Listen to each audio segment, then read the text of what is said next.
Student, जैसा मैंने पिछली वीडियो में आपको बताया था कि प्रश्नावली 8.3 कि इसमें 4 क्वेश्चन है, पहला, दूसरा, तीसरा और चौथा। चौथे में टोटल 10 पार्ट है। ये क्वेश्चन लगभग सभी बहुत ही महत्वपूर्ण सवाल हैं। ठीक है, तो मैंने आपको बताया भी था कि मैं इसका बहुत ईजी तरीके से आपको सॉल्यूशन बताऊंगा ताकि आपको इसको समझने में दिक्कत ना हो। ये अब सॉल्यूशन की बात करते हैं, तो सॉल्यूशन से पहले सबसे पहले इसका बेसिक की बात करते हैं। जैसे लास्ट वीडियो में भी मैंने आपको बताया था कि इसके बेसिक में सबसे पहले हमें अच्छी तरीके से इस बात को याद रखना चाहिए कि ये हमेशा राइट एंगल ट्राइंगल पर ही लागू होता है। इस चीज़ का हमें विशेष ध्यान देना है। और जहाँ पे 90 डिग्री बनेगा उसके सामने हमेशा हाइपोटेनियस यानी कर्ण होता है। और जहाँ पे आपने थीटा लिया हुआ है, ये मान लीजिए आपने थीटा लिया है, तो थीटा के सामने वाली साइड आपकी लंब होगी। इस बात का अगर आप ध्यान रखेंगे तो कभी भी आपसे छोटी मोटी इस तरह की गलतियां नहीं हो सकती हैं जो अक्सर करके बच्चे करते हैं। तो जब आपको इतनी चीज़ें पता लग गई कि इसमें लंब कौन सा है, कर्ण कौन सा है और आधार कौन सा है, ठीक है। अगर जब थीटा लिया है आपने तो थीटा के सामने हमेशा लंब मानना है और 90 के सामने हमेशा कर्ण मानना है, जैसा कि इस फिगर में आपको दिखाया गया है। ठीक है, अब आपको ये चीज़ समझना है कि हमें शॉर्टकट तरीके से इसको कैसे याद रखना है। जैसा मैंने यहाँ पे एक फॉर्मूला लिखा हुआ है, लाल बटे कका, लंब बटे कर्ण, आधार बटे कर्ण, या फिर इस तरीके से पढ़ेंगे लंब बटे कर्ण, इस तरीके से पढ़ेंगे आधार बटे कर्ण, इस तरीके से पढ़ेंगे लंब बटे आधार। इधर से जब पढ़ेंगे तो आधार बटे लंब, इधर से पढ़ेंगे तो कर्ण बटे आधार, इधर से जब पढ़ेंगे तो कर्ण बटे लंब। जब इन चीज़ों को आप याद रखेंगे और इसके साथ ही साथ आपको ट्रिग्नोमेट्रिक शॉर्ट्स याद रखने हैं, sine theta, cos theta, tan theta, फिर उसके बाद cot theta, sec theta, cosec theta. जब ये चीज़ें आप सीक्वेंस से याद रखेंगे तो आपको इसके साथ साथ कई एक फार्मूले याद हो जाएंगे। जैसे यहाँ पर ये जो मैंने अभी सीक्वेंस के साथ पूरे ये फार्मूले पढ़े, तो इन पे ये टोटल 6 फार्मूले होते हैं, ये आपको याद रखने हैं। ये अगर आप इसको लिखेंगे तो इसी क्रम में ये याद भी हो जाएंगे। और साथ ही जब यहाँ से वैल्यू निकालेंगे आप, थोड़ा सा मैं कलर चेंज करके आपको बताता हूँ कि मान लीजिए साइन थीटा आप हटाते हैं, ये हमने लिया साइन थीटा। साइन थीटा की जगह पे हमने ले लिया 1 और इसके नीचे जो ये वाली वैल्यू बची थी ये इसके नीचे आ गई कॉसेक। सेम इसी तरह की कॉसेक कॉस थीटा, ये हो गया कॉस थीटा। ठीक है, थोड़ा ये कलर हटा देता हूँ मैं आगे से ताकि आपको समझने में दिक्कत ना हो। ठीक है, तो ये देखिए, अब हमने अगर यहाँ से सिर्फ कॉस थीटा लिया तो कॉस की जगह पे यहाँ पे हो गया 1 और इसके नीचे है सेक, ये हो गया सेक। तो ये हमेशा cos theta equal to 1 upon sec theta, ये याद रखिएगा आप। जब ये छोटी छोटी ये चीज़ें याद रखेंगे तो जैसे मैंने आपको बताया ये टोटल 6 फार्मूले हैं, तो ऐसे ही ये टोटल 6 और 6 12 बनेंगे। कैसे 12 बनेंगे वो देखिए। अभी तो मैंने ऊपर की तरफ से पढ़ के बताया आपको कि थोड़ा सा कलर और चेंज करते हैं, पतली पिन करते हैं। ये देखिए, sine theta, cos theta, tan theta, इसका उल्टा cot theta, sec theta, cosec theta. ठीक है, अब इसी क्रम को जब हम पढ़ेंगे sine theta upon cos theta is equal to tan theta. ठीक है, is equal to tan theta, sine theta upon cos theta, tan theta. जब इसको साइन थीटा और कॉस थीटा को जब उल्टा करेंगे तो कॉट थीटा बन जाता है। इस तरीके से जब आप ट्रिक से अगर इसको याद रखेंगे तो ये सारे फॉर्मूले आपको बड़े ईजी तरीके से याद हो जाएंगे। कभी भी जब इन फॉर्मूलों को याद करना हो तो हमेशा इसके और भी कई तरीके होते हैं। जैसे आपने ऊपर ये वैल्यू निकाल रखी है साइन की, ठीक है, और यहाँ पे कॉस की वैल्यू भी निकाल रखी है। इन दोनों वैल्यूओं को जब यहाँ पे पुट करेंगे यहाँ से यहाँ में, तो ये टेन की वैल्यू को शो कर देगा, यानी कि एल अपॉन के अपॉन ए अपॉन के से के कट जाएगा तो बचेगा आपका लंब बटे आधार जो होता है 10 की वैल्यू। ठीक है, तो अब थोड़ा सा और बेसिक नॉलेज के लिए मैं आपको एक उसमें और ले चलता हूँ, नेक्स्ट ये वाले में। ये थोड़ा सा और याद रखेंगे तो उन क्वेश्चन को करने में आसानी होगी।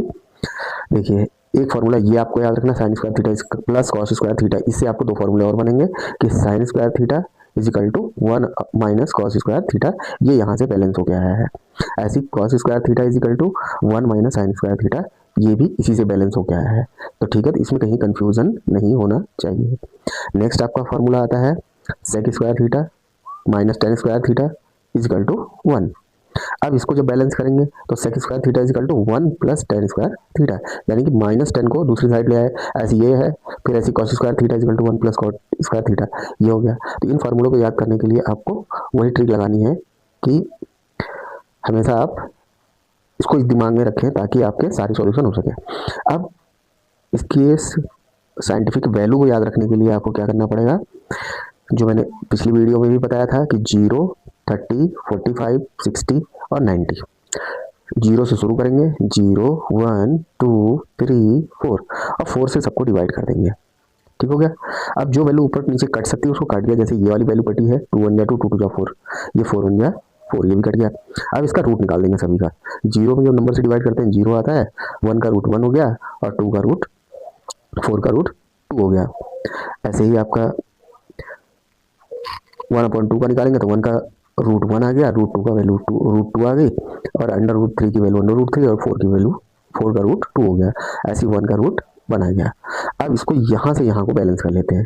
ठीक है, थोड़ा ये मैं हटा देता हूँ इसको, उसके बाद आपका बताते हैं आपको रिवर्स करने के लिए। ठीक है, ये यहाँ से यहाँ को रिवर्स होगा। ठीक है, ये हमने इधर को रिवर्स कर दिया, 1 इधर आ गया, फिर ये इधर आ गया, ये सामने आ गया, ये आ गया, फिर ये वैल्यू आ गई। ठीक है, इसी तरह के फिर 10 की वैल्यू हमने पहले या पिछले उसमें याद रखा था कि 10 की वैल्यू क्या होगी, साइन अपॉन कॉस। तो यहाँ पे साइन की वैल्यू दे रखी है आपको और यहाँ पे साइन की वैल्यू, कॉस की वैल्यू, इसको पुट करते जाएंगे, ये निकलता जाएगा। ऐसी कॉट की वैल्यू 10 को उल्टा कर देंगे, या तो आप यहाँ से इसको इस वैल्यू को ले सकते हैं, इधर से रिवर्स करते जाएंगे। ठीक है, और बाकी जो मैंने साइंटिफिक वो याद करवा रखे हैं उससे भी आप इसको कर सकते हैं। ठीक है, चलिए अब पढ़ते हैं सॉल्यूशन की तरफ। ठीक है, पहले क्वेश्चन का सॉल्यूशन करते हैं। पहला क्वेश्चन आपका दिया हुआ था साइन ए कॉमा सेक ए और टेन ए को कॉट ए के पदों में बदलना है। तो जिस पद में बदलने की बात कही गई है, कॉट ए में बदलने की बात कही है, तो सबसे पहले हमें ये सोचना पड़ेगा कि साइन ए या सेक ए या टेन ए में कॉट के रूप में बदलने पे किस तरीके से फॉर्म कन्वर्ट होती है। जैसे अगर हम टेन को याद रखें तो हमें याद आएगा कि हमने एक जगह पर पढ़ा था cot A is equal to 1/10 A. तो इसका मतलब कि अगर हम 10 ए इज इक्वल टू लिखें तो 1/cot ए लिखा जा सकता है। इसका मतलब कि इसका फॉर्मूला हमें डायरेक्ट ही मिल जाएगा कॉट के लिए। ठीक है, तो ये देखिए हमने डायरेक्ट यहाँ पे कॉट का लिखा हुआ भी है, tan theta is equal to 1/cot A, एक डायरेक्ट आंसर निकल गया। तो इसी तरीके से हमको ये सोचना पड़ेगा कि कौन सा रिलेशन किसके साथ कहाँ पे है। अब जैसे हम साइन की बात करें, ठीक है, तो साइन में अगर हम ध्यान दें कि साइन कहाँ पे आएगा, तो साइन का नाता कॉसेक के साथ है। ठीक है, ये कॉसेक के साथ, और कॉसेक का जो अभी थोड़ी देर पहले हमने जो फार्मूला याद किया था कि cosec square A is equal to 1+cot square A. ठीक है, cosec square A is equal to 1+cot square A. अब कॉसेक के लिए वैल्यू हमने याद करवाई थी कि cos A is equal to 1/sin A. ठीक है, तो यहाँ पर हमने क्या करा कि कॉसेक की जगह पे साइन की वैल्यू को पुट कर दिया जो यहाँ से निकाला था।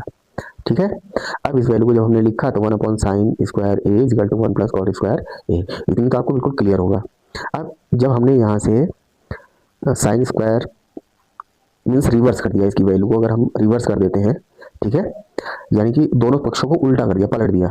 ठीक, तो यहाँ से हमारा आ गया साइन ए और यहाँ पे हो जाएगा, सॉरी, यहाँ पे हमारा हो जाएगा साइन स्क्वायर ए और यहाँ पे हो जाएगा 1+cot स्क्वायर ए। अब यहाँ से जब स्क्वायर हटाएंगे तो ये स्क्वायर दूसरी साइड में जाके कॉट का और अंडर रूट का फॉर्म ले लेता है, ये अंडर रूट।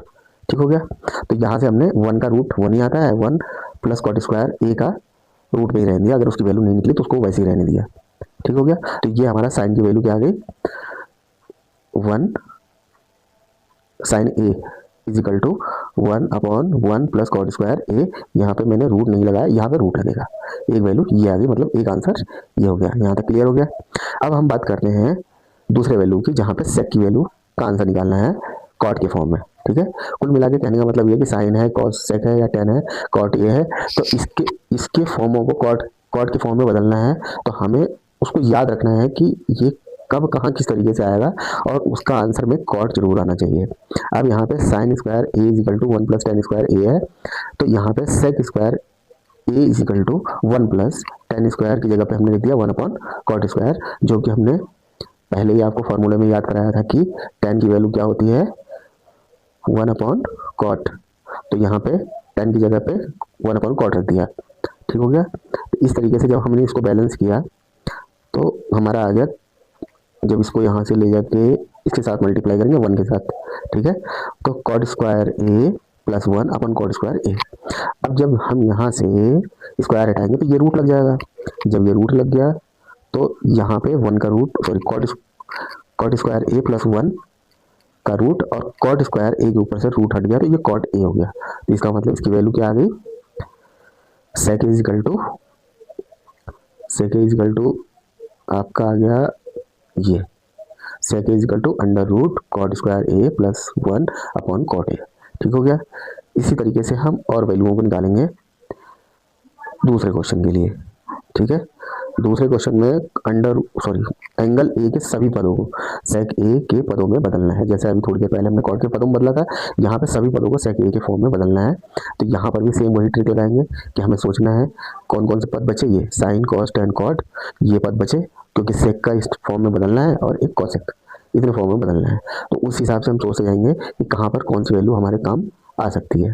तो यहाँ पर हमने जो फार्मूला याद कराए थे वो लिख दिया हमने, उसके बाद साइन के फॉर्म में उसको बदल दिया। क्योंकि पहले क्वेश्चन में थोड़ी सा टाइम लग रहा होगा, लेकिन इस क्वेश्चन को समझने में आसानी होगी। Sine square A equal to 1 minus cos square A, sine square A equal to 1 minus 1 upon sec square A, क्योंकि कॉस की value 1 upon sec square A रखा गया है। साइन ए इजल टू जब रखेंगे तो इसको वैसे बैलेंस किया जो थोड़ी देर पहले इस वाले क्वेश्चन में हमने किया था। ठीक है, तो यहाँ पर sec square A minus 1 upon sec square A root निकाला, सॉल्व किया, तो हमारा आंसर क्या आया, sine A is equal to under root sec square A minus 1 upon sec A. Sec के फॉर्म में पहला आंसर आ गया। दूसरा कॉस का पता ही है कि cos A is equal to 1 upon sec A होता है। ऐसे इसका बैलेंस किया, tan square A minus 1 is equal to sec square A होता ही है। तो यहाँ से आपको टेन ए की वैल्यू निकालनी है, तो टेन स्क्वायर यहाँ से हटाएंगे, स्क्वायर हटाएंगे तो ये रूट लग जाएगा, ये सॉल्व हो गया। ऐसी कॉट की वैल्यू है तो 1/10 है, और 10 की वैल्यू अभी यहाँ पे निकाला है, उसकी वैल्यू को यहाँ पे पुट कर दिया, ये इसकी वैल्यू हो गई। यहाँ तक क्लियर हो गया। अब चलते हैं आगे। जब इसको सॉल्व किया, कहाँ गया अभी, ये है next question. Cos is equal to 1 upon sine है। साइन की वैल्यू पीछे हमने निकाल रखी थी, जहाँ से हमने इसकी वैल्यू को यहाँ पे रख दिया, ये कॉसेक की वैल्यू निकल गई। अब ऐसे ही क्वेश्चन नंबर 9 के लिए है, क्वेश्चन नंबर 3 के लिए सॉरी, सही विकल्प चुनिए।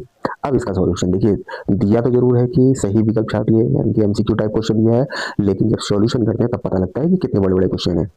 ठीक है, तो हम थोड़ा सा इस पेज को छोटा करते हैं ताकि आपको पूरा दिखाई दे सके। ये देखिए, सही विकल्प चुनिए, 9 सेक स्क्वायर ए माइनस 10 स्क्वायर ए, ये क्वेश्चन आपसे पूछा गया है और उसके विकल्प दिए गए थे जो क्वेश्चन में मैंने पहले आपको दिखा चुका हूँ। तो यहाँ पे 9 हमने यहाँ से कॉमन ले लिया। ठीक है, जब 9 कॉमन लेंगे तो sec square A minus 10 square A, और जिसकी फार्मूला हमने याद कर रखा था sec square A minus 10 square A is equal to 1, तो यहाँ पे इसकी 1 की वैल्यू को हमने यहाँ पर पुट कर दिया। जब यहाँ पर पुट करेंगे तो 9 इंटू 1 इज इक्वल टू 9, तो पहले का आंसर क्या आ गया, विकल्प बी सही है आपका। से हम थर्ड के सेकंड पार्ट से हम नेक्स्ट वीडियो में देखेंगे, क्योंकि ऐसे वीडियो बहुत लॉन्ग हो जाएगी। मिलते हैं नेक्स्ट वीडियो में जल्दी। Thank you.